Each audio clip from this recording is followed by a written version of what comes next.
मेरे प्यारे देशवासियों, नमस्कार।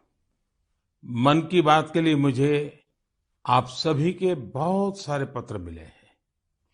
सोशल मीडिया और नमो ऐप पर भी बहुत से संदेश मिले हैं।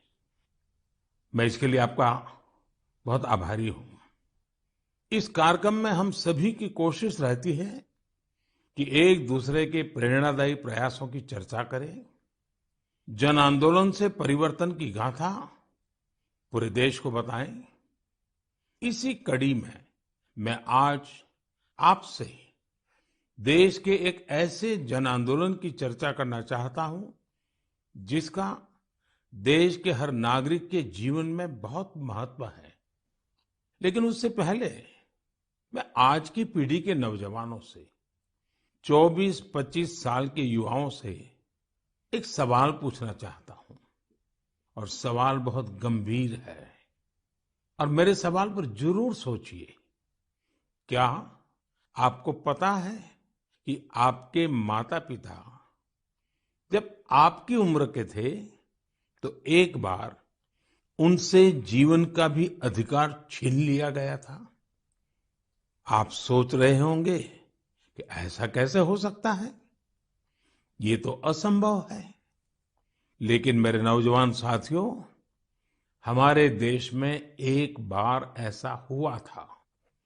ये बरसों पहले 1975 की बात है। जून का वही समय था जब इमरजेंसी लगाई गई थी, आपातकाल लागू किया गया था। उसमें देश के नागरिकों से सारे अधिकार छीन लिए गए थे। उसमें से एक अधिकार संविधान के आर्टिकल 21 के तहत सभी भारतीयों को मिला, right to life and personal liberty भी था। उस समय भारत के लोकतंत्र को कुचल देने का प्रयास किया गया था। देश की अदालतें, हर संवैधानिक संस्था, प्रेस, सब पर नियंत्रण लगा दिया गया था। सेंसरशिप की ये हालत थी कि बिना स्वीकृति कुछ भी छापा नहीं जा सकता था। मुझे याद है, तब मशहूर गायक किशोर कुमार जी ने सरकार की वाहवाही करने से इनकार किया तो उन पर बैन लगा दिया गया। रेडियो पर से उनकी एंट्री ही हटा दी गई। लेकिन बहुत कोशिशों, हजारों गिरफ्तारियों और लाखों लोगों पर अत्याचार के बाद भी भारत के लोगों का लोकतंत्र से विश्वास डिगा नहीं, रत्ती भर नहीं डिगा। भारत के हम लोगों में सदियों से जो लोकतंत्र के संस्कार चले आ रहे हैं, जो लोकतांत्रिक भावना हमारी रग रग में है, आखिरकार जीत उसी की हुई। भारत के लोगों ने लोकतांत्रिक तरीके से ही इमरजेंसी को हटाकर वापस लोकतंत्र की स्थापना की। तानाशाही की मानसिकता को, तानाशाही वृत्ति प्रवृत्ति को लोकतांत्रिक तरीके से पराजित करने का ऐसा उदाहरण पूरी दुनिया में मिलना मुश्किल है। इमरजेंसी के दौरान देशवासियों के संघर्ष का गवाह रहने का, साझेदार रहने का सौभाग्य मुझे भी मिला था, लोकतंत्र के एक सैनिक के रूप में। आज जब देश अपनी आजादी के 75 वर्ष का पर्व मना रहा है, अमृत महोत्सव मना रहा है, तो आपातकाल के उस भयावह दौर को भी हमें कभी भी भूलना नहीं चाहिए। आने वाली पीढ़ियों को भी भूलना नहीं चाहिए। अमृत महोत्सव सैकड़ों वर्षों की गुलामी से मुक्ति की विजय गाथा ही नहीं, बल्कि आजादी के बाद के 75 वर्षों की यात्रा भी समेटे हुए है। इतिहास के हर अहम पड़ाव से सीखते हुए ही हम आगे बढ़ते हैं। मेरे प्यारे देशवासियों, हम में से शायद ही कोई ऐसा हो जिसने अपने जीवन में आकाश से जुड़ी कल्पनाएं न की हो। बचपन में हर किसी को आकाश के चांद, तारे, उनकी कहानियां आकर्षित करती हैं। युवाओं के लिए आकाश छूना सपनों को साकार करने का पर्याय होता है। आज हमारा भारत जब इतने सारे क्षेत्रों में सफलता का आकाश छू रहा है, तो आकाश या अंतरिक्ष इससे अछूता कैसे रह सकता है? बीते कुछ समय में हमारे देश में स्पेस सेक्टर से जुड़े कई बड़े काम हुए हैं। देश की इन्हीं उपलब्धियों में से एक है इन स्पेस नाम की एजेंसी का निर्माण।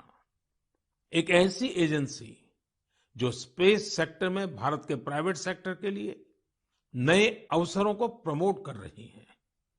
इस शुरुआत ने हमारे देश के युवाओं को विशेष रूप से आकर्षित किया है। मुझे बहुत से नौजवानों के इससे जुड़े संदेश भी मिले हैं। कुछ दिन पहले जब मैं InSpace के हेडक्वार्टर के लोकार्पण के लिए गया था, तो मैंने कई युवा स्टार्टअप्स के आइडियाज और उत्साह को देखा। मैंने उनसे काफी देर तक बातचीत भी की। आप भी जब इनके बारे में जानेंगे तो हैरान हुए बिना नहीं रह पाएंगे।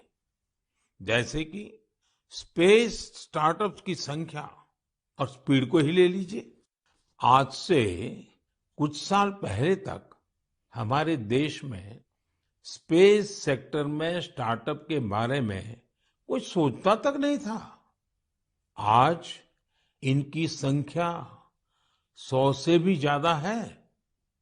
ये सभी स्टार्टअप्स ऐसे ऐसे आइडिया पर काम कर रहे हैं जिनके बारे में पहले या तो सोचा ही नहीं जाता था या फिर प्राइवेट सेक्टर के लिए असंभव माना जाता था। उदाहरण के लिए चेन्नई और हैदराबाद के 2 स्टार्टअप्स हैं, अग्निकुल और स्काईरूट। ये स्टार्टअप ऐसे लॉन्च व्हीकल विकसित कर रही हैं जो अंतरिक्ष में छोटे पेलोड्स लेकर जाएंगे। इससे स्पेस लॉन्चिंग की कीमत बहुत कम होने का अनुमान है। ऐसे ही हैदराबाद का एक और स्टार्टअप ध्रुव स्पेस सैटेलाइट डिप्लॉयर और सैटेलाइट के लिए हाई टेक्नोलॉजी सोलर पैनल्स पर काम कर रहा है। मैं एक और स्पेस स्टार्टअप दिगंतरा के तनवीर अहमद से भी मिला था, जो स्पेस के कचरे को मैप करने का प्रयास कर रहे हैं।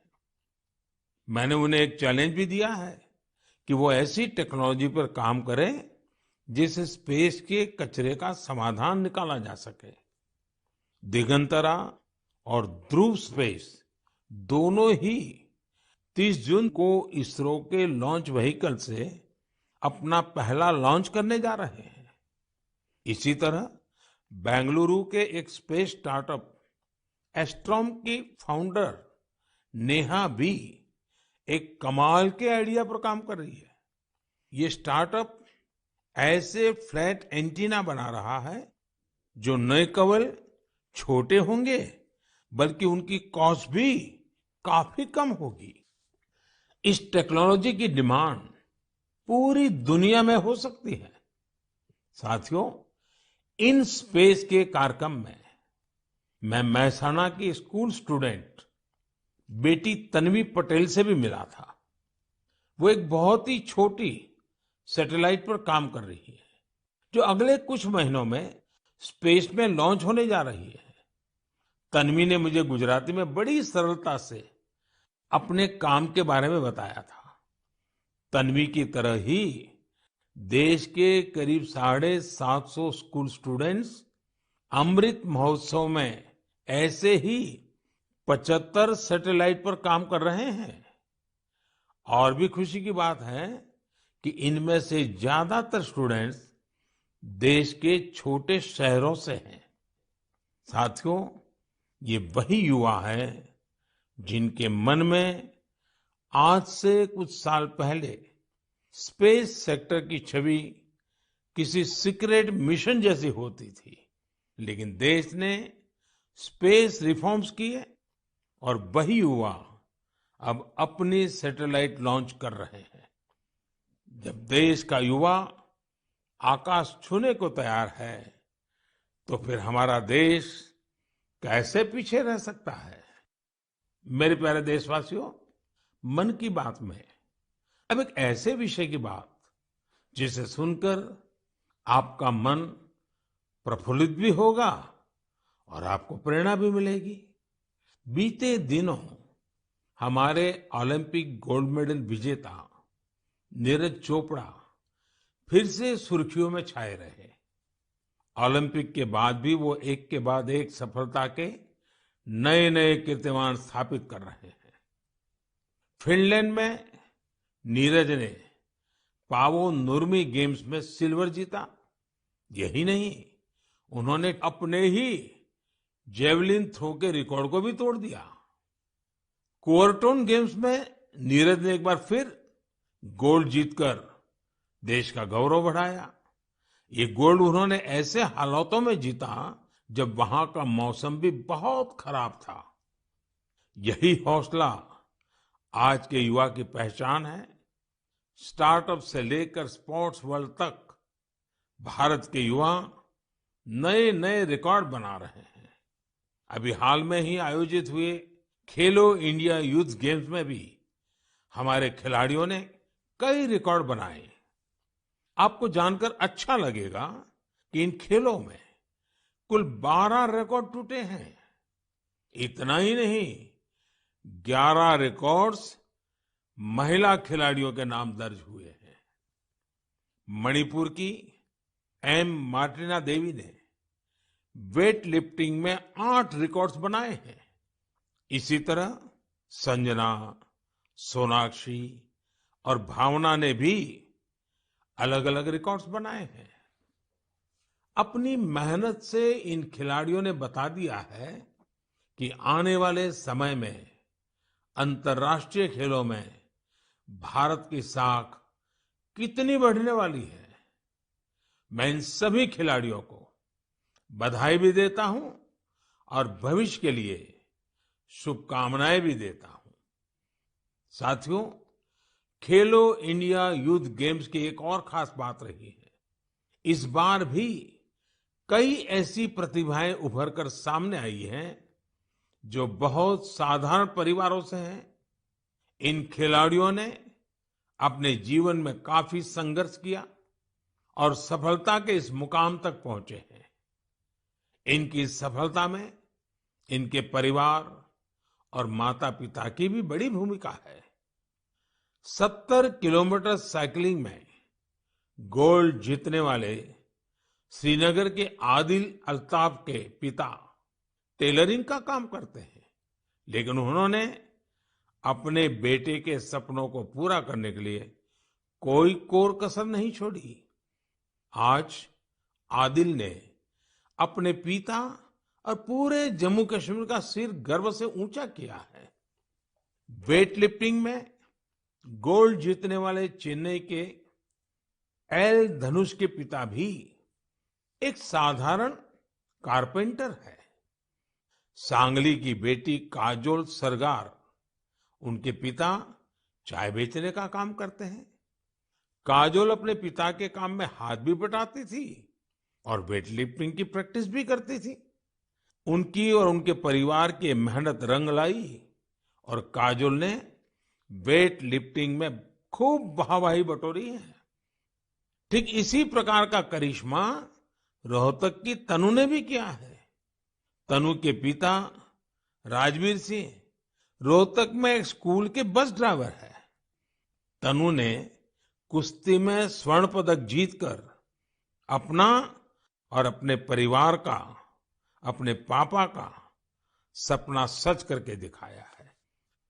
साथियों, खेल जगत में अब भारतीय खिलाड़ियों का दबदबा तो बढ़ ही रहा है, साथ ही भारतीय खेलों की भी नई पहचान बन रही है। जैसे कि इस बार खेलो इंडिया यूथ गेम्स में ओलंपिक में शामिल होने वाली स्पर्धाओं के अलावा 5 स्वदेशी खेल भी शामिल हुए थे। ये 5 खेल है गतका, थांग ता, योगासन, कलरियापट्टू और मलखम्ब। साथियों, भारत में एक ऐसे खेल का अंतर्राष्ट्रीय टूर्नामेंट होने जा रहा है जिस खेल का जन्म सदियों पहले हमारे ही देश में हुआ था, भारत में हुआ था। ये आयोजन है 28 जुलाई से शुरू हो रहे शतरंज ओलंपियाड का। इस बार शतरंज ओलंपियाड में 180 से भी ज्यादा देश हिस्सा ले रहे हैं। खेल और फिटनेस की हमारी आज की चर्चा एक और नाम के बिना पूरी नहीं हो सकती। ये नाम है तेलंगाना की माउंटेनियर पूर्णा मालावत का। पूर्णा ने 7 समिट्स चैलेंज को पूरा कर कामयाबी का एक और परचम लहराया है। 7 समिट्स चैलेंज यानी दुनिया की 7 सबसे कठिन और ऊंची पहाड़ियों पर चढ़ने की चुनौती। पूर्णा ने अपने बुलंद हौसलों के साथ नॉर्थ अमेरिका की सबसे ऊंची चोटी माउंट देनाली की चढ़ाई पूरी कर देश को गौरवान्वित किया है। पूर्णा भारत की वही बेटी है जिन्होंने महज 13 साल की उम्र में माउंट एवरेस्ट पर जीत हासिल करने का अद्भुत कारनामा कर दिखाया था। साथियों, जब बात खेलों की हो रही है तो मैं आज भारत की सर्वाधिक प्रतिभाशाली क्रिकेटरों में उनमें से एक मिताली राज की भी चर्चा करना चाहूंगा। उन्होंने इसी महीने क्रिकेट से संन्यास की घोषणा की है, जिसने कई खेल प्रेमियों को भावुक कर दिया है। मिताली महज एक साधारण खिलाड़ी नहीं रही है, बल्कि अनेक खिलाड़ियों के लिए प्रेरणा स्रोत भी रही है। मैं मिताली को उनके भविष्य के लिए ढेर सारी शुभकामनाएं देता हूं। मेरे प्यारे देशवासियों, हम मन की बात में वेस्ट टू वेल्थ से जुड़े सफल प्रयासों की चर्चा करते रहे हैं। ऐसा ही एक उदाहरण है मिजोरम की राजधानी आइजवाल का। आइजवाल में एक खूबसूरत नदी है चिटे लुई, जो बरसों की उपेक्षा के चलते गंदगी और कचरे के ढेर में बदल गई। पिछले कुछ वर्षों में इस नदी को बचाने के लिए प्रयास शुरू हुए हैं। इसके लिए स्थानीय एजेंसियां, स्वयंसेवी संस्थाएं और स्थानीय लोग मिलकर save Chite Louis action plan भी चला रहे हैं। नदी की सफाई के इस अभियान ने वेस्ट से वेल्थ क्रिएशन का अवसर भी बना दिया है। दरअसल इस नदी में और इसके किनारों पर बहुत बड़ी मात्रा में प्लास्टिक और पॉलीथीन का कचरा भरा हुआ था। नदी को बचाने के लिए काम कर रही संस्था ने इसी पॉलीथीन से सड़क बनाने का फैसला लिया। यानी जो कचरा नदी से निकला, उससे मिजोरम के एक गांव में राज्य की पहली प्लास्टिक रोड बनाई गई। यानी स्वच्छता भी और विकास भी। साथियों, ऐसा ही एक प्रयास पुडुचेरी के युवाओं ने भी अपनी स्वयंसेवी संस्थाओं के जरिए शुरू किया है। पुडुचेरी समंदर के किनारे बसा है। वहां के बीचेस और समुद्री खूबसूरती देखने बड़ी संख्या में लोग आते हैं। लेकिन पुडुचेरी के समंदर तट पर भी प्लास्टिक से होने वाली गंदगी बन रही थी। इसलिए अपने समंदर बीचेस और इकोलॉजी को बचाने के लिए यहाँ लोगों ने रिसाइकलिंग फॉर लाइफ अभियान शुरू किया है। आज पुडुचेरी के कराईकल में हजारों किलो कचरा हर दिन कलेक्ट किया जाता है और उसे सेग्रीगेट किया जाता है। इसमें जो ऑर्गेनिक कचरा होता है उससे खाद बनाई जाती है। बाकी दूसरी चीजों को अलग करके रिसाइकल कर लिया जाता है।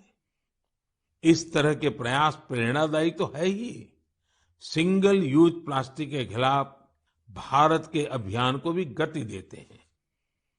साथियों, इस समय जब मैं आपसे बात कर रहा हूं, तो हिमाचल प्रदेश में एक अनोखी साइकिलिंग रैली भी चल रही है। मैं इस बारे में भी आपको बताना चाहता हूं। स्वच्छता का संदेश लेकर साइकिल सवारों का एक समूह शिमला से मंडी तक निकला है। पहाड़ी रास्तों पर करीब 250 किलोमीटर की ये दूरी ये लोग साइकिल चलाते हुए ही पूरी करेंगे। इस समूह में बच्चे भी और बुजुर्ग भी हैं। हमारा पर्यावरण स्वच्छ रहे, हमारे पहाड़, नदियां, समंदर स्वच्छ रहे, तो स्वास्थ्य भी उतना ही बेहतर होता जाता है। आप मुझे इस तरह के प्रयासों के बारे में जरूर लिखते रहिए। मेरे प्यारे देशवासियों, हमारे देश में मानसून का लगातार विस्तार हो रहा है। अनेक राज्यों में बारिश बढ़ रही है। ये समय जल और जल संरक्षण की दिशा में विशेष प्रयास करने का भी है। हमारे देश में तो सदियों से ये जिम्मेदारी समाज ही मिलकर उठाता रहा है। आपको याद होगा, मन की बात में हमने एक बार स्टेप वेल्स यानी बावड़ियों की विरासत पर चर्चा की थी। बावड़ी उन बड़े कुओं को कहते हैं जिन तक सीढ़ियों से उतरकर पहुंचते हैं। राजस्थान के उदयपुर में ऐसी ही सैकड़ों साल पुरानी एक बावड़ी है, सुल्तान की बावड़ी। इसे राव सुल्तान सिंह ने बनवाया था, लेकिन उपेक्षा के कारण धीरे धीरे ये जगह वीरान होती गई और कूड़े कचरे के ढेर में तब्दील हो गई है। एक दिन कुछ युवा ऐसे ही घूमते हुए इस बावड़ी तक पहुंचे और इसकी स्थिति देखकर बहुत दुखी हुए। इन युवाओं ने उसी क्षण सुल्तान की बावड़ी की तस्वीर और तकदीर बदलने का संकल्प लिया। उन्होंने अपने इस मिशन को नाम दिया सुल्तान से सूरतान। आप सोच रहे होंगे कि सूरतान क्या है। दरअसल अपने प्रयासों से इन युवाओं ने ना सिर्फ बावड़ी का कायाकल्प किया, बल्कि इसे संगीत के सुर और तान से भी जोड़ दिया है। सुल्तान की बावड़ी की सफाई के बाद, उसे सजाने के बाद वहां सुर और संगीत का कार्यक्रम होता है। इस बदलाव की इतनी चर्चा है कि विदेश से भी कई लोग इसे देखने आने लगे हैं। इस सफल प्रयास की सबसे खास बात यह है कि अभियान शुरू करने वाले युवा चार्टर्ड अकाउंटेंट्स हैं। संयोग से अब से कुछ दिन बाद 1 जुलाई को चार्टर्ड अकाउंटेंट डे है। मैं देश के सभी सीएस को अग्रिम बधाई देता हूं। हम अपने जल स्रोतों को संगीत और अन्य सामाजिक कार्यक्रमों से जोड़कर उनके प्रति इसी तरह जागरूकता का भाव पैदा कर सकते हैं। जल संरक्षण तो वास्तव में जीवन संरक्षण है। आपने देखा होगा आजकल कितने ही नदी महोत्सव होने लगे हैं। आपके शहरों में भी इस तरह के जो भी जल स्रोत है, वहां कुछ न कुछ आयोजन अवश्य करें। मेरे प्यारे देशवासियों, हमारे उपनिषदों का एक जीवन मंत्र है, चरैवेति चरैवेति चरैवेति। आपने भी इस मंत्र को जरूर सुना होगा। इसका अर्थ है चलते रहो, चलते रहो। ये मंत्र हमारे देश में इतना लोकप्रिय इसलिए है क्योंकि सतत चलते रहना, गतिशील बने रहना, ये हमारे स्वभाव का हिस्सा है।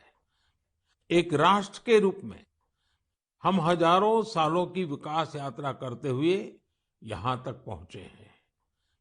एक समाज के रूप में हम हमेशा नए विचारों, नए बदलावों को स्वीकार करके आगे बढ़ते आए हैं। इसके पीछे हमारी सांस्कृतिक गतिशीलता और यात्राओं का बहुत बड़ा योगदान है। इसलिए तो हमारे ऋषियों मुनियों ने तीर्थ यात्रा जैसी धार्मिक जिम्मेदारियां हमें सौंपी थी। अलग अलग तीर्थ यात्राओं पर तो हम सब जाते ही हैं। आपने देखा है कि इस बार चारधाम यात्रा में किस तरह बड़ी संख्या में श्रद्धालु शामिल हुए। हमारे देश में समय समय पर अलग अलग देव यात्राएं भी निकलती हैं। देव यात्राएं यानी जिसमें केवल श्रद्धालु ही नहीं बल्कि हमारे भगवान भी यात्रा पर निकलते हैं। अभी कुछ ही दिनों में 1 जुलाई से भगवान जगन्नाथ की प्रसिद्ध यात्रा शुरू होने जा रही है। ओडिशा में पुरी की यात्रा से तो हर देशवासी परिचित है। लोगों का प्रयास रहता है कि इस अवसर पर पुरी जाने का सौभाग्य मिले। दूसरे राज्यों में भी जगन्नाथ यात्रा खूब धूमधाम से निकाली जाती है। भगवान जगन्नाथ यात्रा आषाढ़ महीने की द्वितीया से शुरू होती है। हमारे ग्रंथों में आषाढ़स्य द्वितीय दिवसे रथ यात्रा इस तरह संस्कृत श्लोकों में वर्णन मिलता है।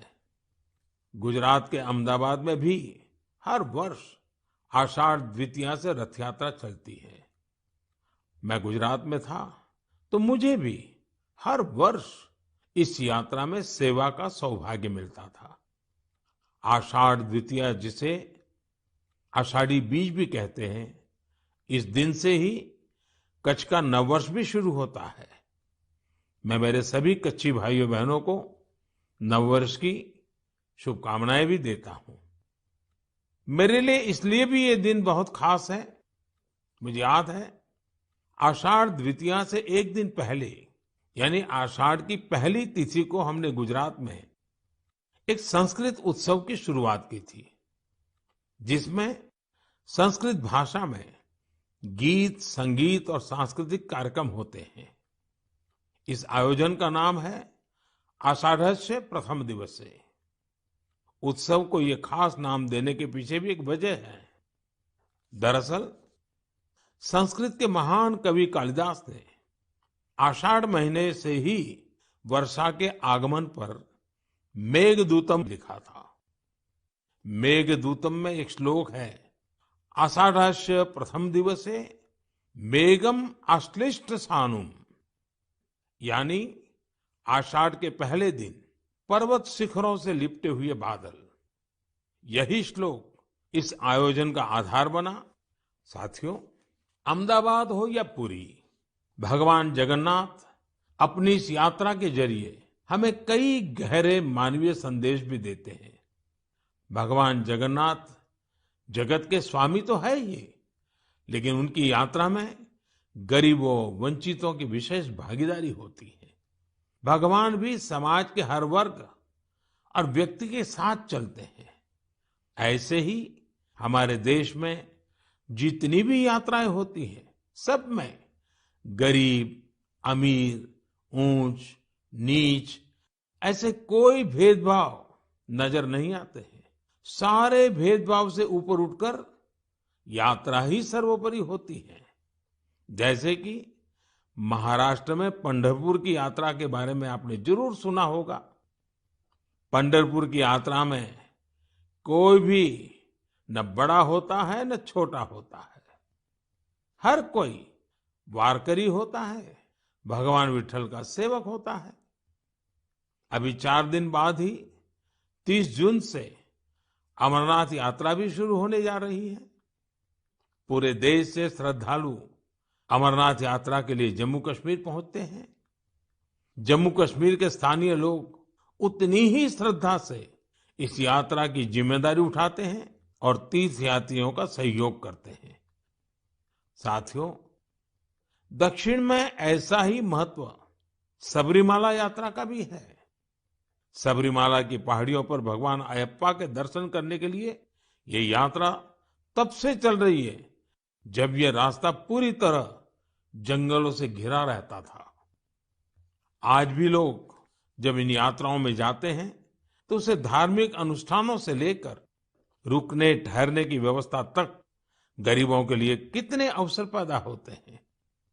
यानी ये यात्राएं प्रत्यक्ष रूप से हमें गरीबों की सेवा का अवसर देती हैं और गरीब के लिए उतनी ही हितकारी होती है। इसलिए तो देश भी अब आध्यात्मिक यात्राओं में श्रद्धालुओं के लिए सुविधाएं बढ़ाने के लिए इतने सारे प्रयास कर रहा है। आप भी ऐसी किसी यात्रा पर जाएंगे तो आपको अध्यात्म के साथ साथ एक भारत श्रेष्ठ भारत के भी दर्शन होंगे। मेरे प्यारे देशवासियों, हमेशा की तरह इस बार भी मन की बात के जरिए आप सभी से जुड़ने का ये अनुभव बहुत ही सुखद रहा। हमने देशवासियों की सफलताओं और उपलब्धियों की चर्चा की। इस सब के बीच हमें कोरोना के खिलाफ सावधानी को भी ध्यान रखना है। हालांकि संतोष की बात है कि आज देश के पास वैक्सीन का व्यापक सुरक्षा कवच मौजूद है। हम 200 करोड़ वैक्सीन डोज के करीब पहुंच गए हैं। देश में तेजी से प्रिकॉशन डोज भी लगाई जा रही है। अगर आपकी सेकंड डोज के बाद प्रिकॉशन डोज का समय हो गया है तो आप ये तीसरा डोज जरूर लें। अपने परिवार के लोगों को, खासकर बुजुर्गों को भी प्रिकॉशन डोज लगवाएं। हमें हाथों की सफाई और मास्क जैसी जरूरी सावधानी भी बरतनी ही है। हमें बारिश के मौसम में आसपास गंदगी से होने वाली बीमारियों से भी आगाह रहना है। आप सब सजग रहिए, स्वस्थ रहिए और ऐसी ही ऊर्जा से आगे बढ़ते रहिए। अगले महीने हम एक बार फिर मिलेंगे। तब तक के लिए बहुत बहुत धन्यवाद। नमस्कार।